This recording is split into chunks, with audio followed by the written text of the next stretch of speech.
Бүгүнкү негизги программа бүгүнкү whiteboard.py деген программа бул онлайн сервис жасалма интеллекттин негизги куралдарынын бири болуп эсептелинет. Бул программага кириш үчүн ушундай Google'га whiteboard.py деп жазсаңыздар чыгат. Ошол точканы басып киресиздер, русскийге которуп алсаңыздар болот. Мынакей караңыздар. Эми караңыздар, бул жактан регистрация деген сөз чыгат. Регистрация кылабыз. Регистрация через Google дегенди тандап алсаңыздар болот. Аккаунтту белгилейбиз. Продолжить басабыз. Кичине күтөбүз. Мынакей, андан кийин сиздерден ушундай чыга бериши мүмкүн.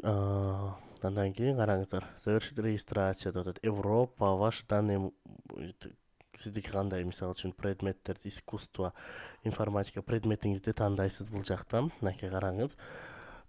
Сиз химик болсоңуз химик, английский, литература, науки, мисалы үчүн грамотность, ушуларды тандап алсаңыз болот. Меники информатика, мисалы үчүн информатиканы тандадым. Бул жака химия, бул жактан искусство, кайра эле ошол информатиканы или башка предметтерди тандасаңыз болот. Же болбосо мындай эле белгилеп туруп, регистрация как учителя дегенди тандап киребиз.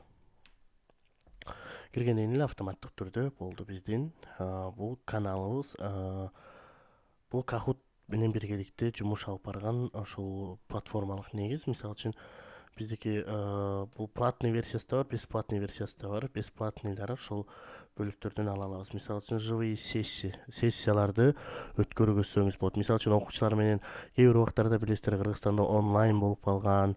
Бул убакта деле онлайн семинарлар болуп жатат. Мисалы үчүн сиз алыскы жактагылар менен семинарды өтөмүн десеңиз, ушул тактаны пайдалансаңыз болот. Мисалы үчүн начать новый сеансты басып,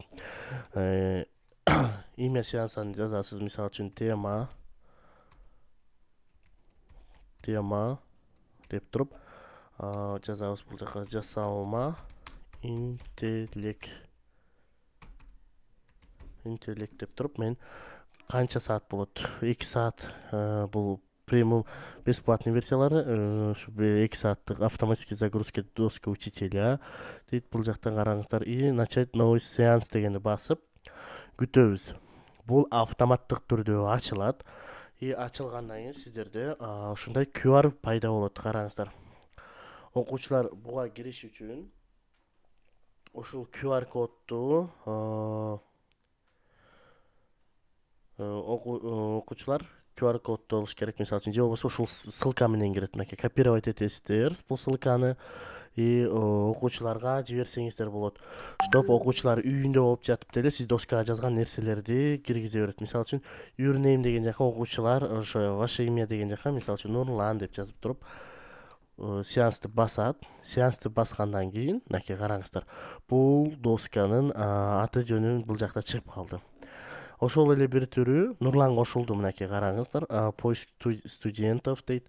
Мисалы үчүн азыр бул жака Нурлан кошулду. Студент дегенди басып 20 учитель кошсоңуз болот. Мисалы үчүн сессия, показать QR код деген бар.